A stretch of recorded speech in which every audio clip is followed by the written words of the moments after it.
Hello everybody, my name is Average Election Enjoyer. Today is June 4th of 2026, and in this video I'm going to be breaking down the results of the midterms that we saw, or the midterm primaries that we saw occurring on Tuesday, June 2nd here. I was taking a couple of days to see more of these results come in, but of course, California, so I am going to be mostly going over some of these other results, and then we can look at the California results, but there is not too much to glean from currently here. Some of the results are we saw in Iowa, we saw Ashley Hinson with a decisive victory over her primary opponent, Jim Carlin. She won every single county in the state. So congrats to her. She was a Trump endorsed candidate, of course, and that is going to come. That is going to be important later on when I talk about the Iowa governor's race. So keep that in mind. And here we see Josh Turek here defeating Zach Walz in a bit of a upset. He won almost every county in the state, except of course a couple of counties here. But he won Des Moines and all these other counties across the state in a decisive victory. So, congrats to Josh Turek as well. This is expected to be one of the least competitive of the sort of swing states here that we see, of the most competitive states in for Senate. Republicans having an advantage, but there is a lot of time until November, so we just have to see how that continues. If we go on Iowa, we try to. Oh yes, there we go. Governor's races in Iowa.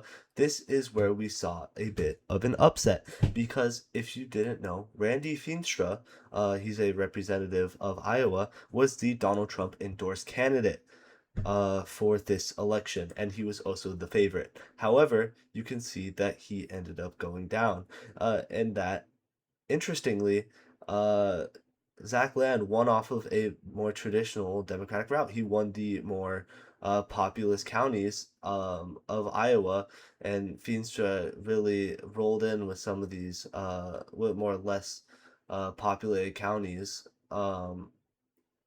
which is normally not something that you see. I mean, just in general, Democrats tend to get more out of these counties than the Republicans, anyways. But I mean, this is just a more interesting path to victory than you might normally see. A more interesting map here.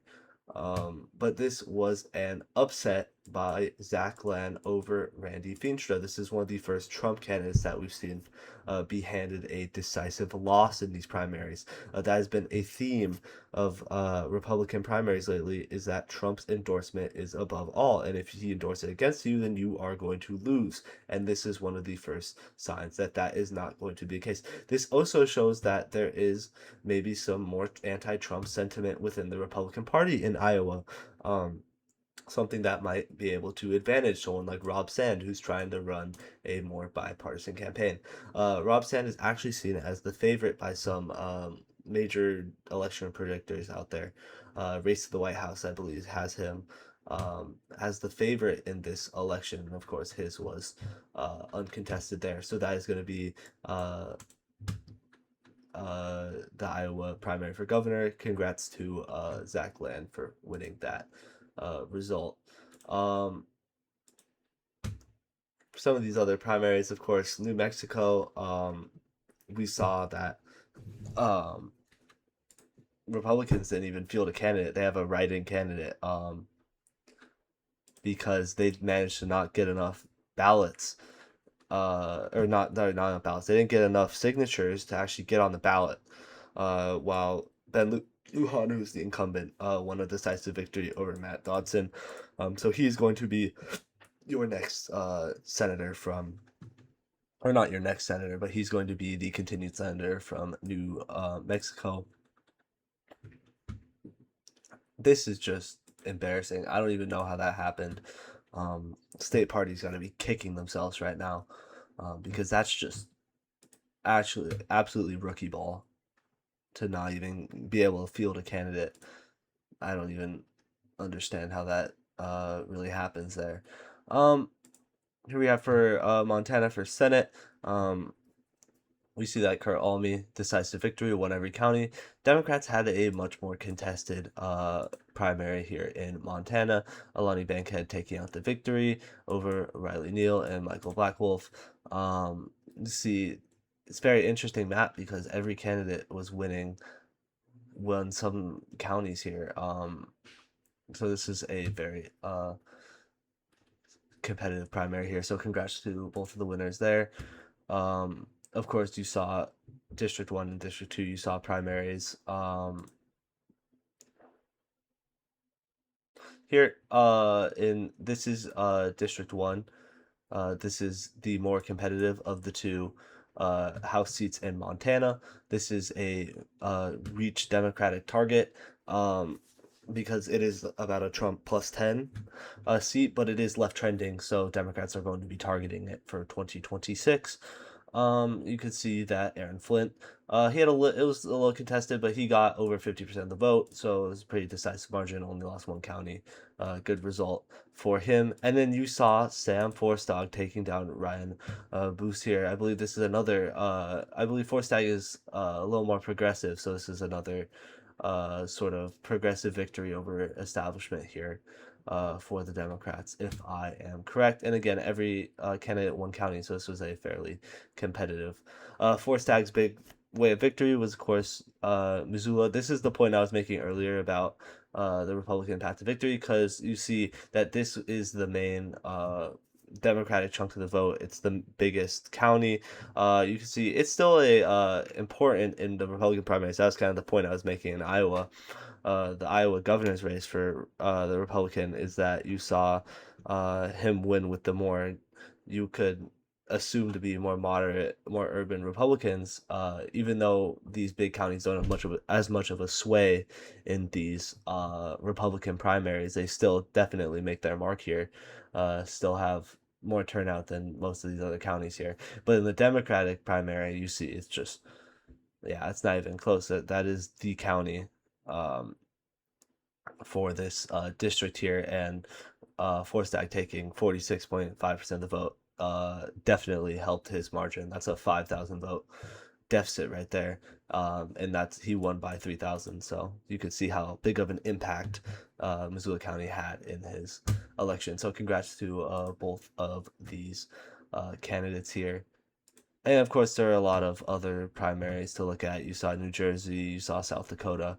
I can't go into all of them just because there's so many primaries and uh, so many things to look at. House of Representative races, governors primaries, Senate primaries. So I just want to end this video uh, talking about, of course, California, um, my home state. Um, and we can talk about uh, the California governor's primary, the sort of controversies you might be seeing. Um, of course, this is always a bad look. If you're a Republican, it can be understandable why you would think that you would see that after the first day, you see Steve Hilton. He was up quite a bit after the first day. Um, and it looks like, of course, with these, it looks like late ballots are coming in and stealing this election if you didn't understand how the process goes, which, of course, not everybody does. And um, it's not necessarily that you have to be expected to be either. You should. It's good to know, but it's hard to keep up with because a lot of states have different processes. So just for reference, for any of those who um, don't understand why you're seeing the Democrats starting to hawk down uh, Steve Hilton, and why even Tom Steyer, it very well could end up Bakar versus Steyer for the final two candidates, and why that's not going to be rigged at all. Because you see, first of all, you see a lot of red, and that's because of Democrats vote splitting. Of course, uh, some of these counties are just going to be Republican counties, especially in these more rural counties and in NorCal. You'll see. Um, some of these counties are you see the Dem vote getting split, like Fresno here. Um, No, that's Republicans, but um, let's see, what's a better example here? I mean, if you likely added this up, you might see Democrats up on top. That's just kind of the point. Is some of these are more Republican counties, but these are definitely going to start flipping. And the reason why is because California's election rules say that everybody gets a mail-in ballot, and if you turn it in by election day, it's stamped and put in the mailbox by election day, then it gets counted, and that is why these elections take forever. It's great because everybody is able to vote. Everybody who can or yeah wants to vote and can vote here in California gets the right to vote. But it also means that elections take forever to count because you have mail-in ballots coming in late. Also, we have problems with slow counters and all that kind of stuff. That's another problem with these elections. But that is why you're going to see sort of a you see a red mirage here is kind of my point, and it is not Democrats stealing this election. Um, for the expected votes, these are just obviously estimates, so don't keep too much into consideration what these numbers are. This is another thing that'll make people a bit confused. These are just expected. We don't know how many ballots are going to be trickling in. Nobody knows that, so that's of course it is unknown the total amount remaining. So don't be surprised if this number changes.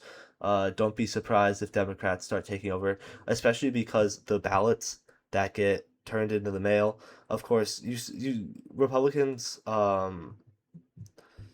with especially because with the Save Act and very much so. I'm not speaking for all Republicans, but most of them are a little less trustful of the mail-in system. You don't see them using as much, and in California, especially, you see these late drops being extremely Democratic because that's the only people who would be really turning in these ballots by mail on like the last day. Sorry, the last day you'll see people just deciding to vote, and they're usually going to be Democratic voters, and that is why you're going to be seeing uh, a, the Democrats. Bakar is definitely going to overtake Hilton here. It's just a question of is Steyer going to overtake Hilton too? And there is definitely a possibility if you've been keeping track of the ballot drops that have been occurring. Um, so, just to kind of summarize this whole situation, um, it's not rigged. Um, it's just it's a attempt by the government to allow everyone to vote, which is a very noble process, but it's also deeply flawed in that it you rarely see, unless it's like a blowout, you don't see the elections, like especially in these primaries where they're really contested. You're not going to get a result for a very long time because you're allowing these votes. They're not, keep in mind, they didn't vote late. They voted and they put their mail in the ballot before election day. It's just with the postal system, it takes time to come in and get tabulated, and also the vote certifiers are notoriously slow in some locations in terms of just counting ballots. Um, that's another problem here. Of course, there's always improvements, and I'm sure after an election like this, there might be pushes to um, speed up the process. I would say.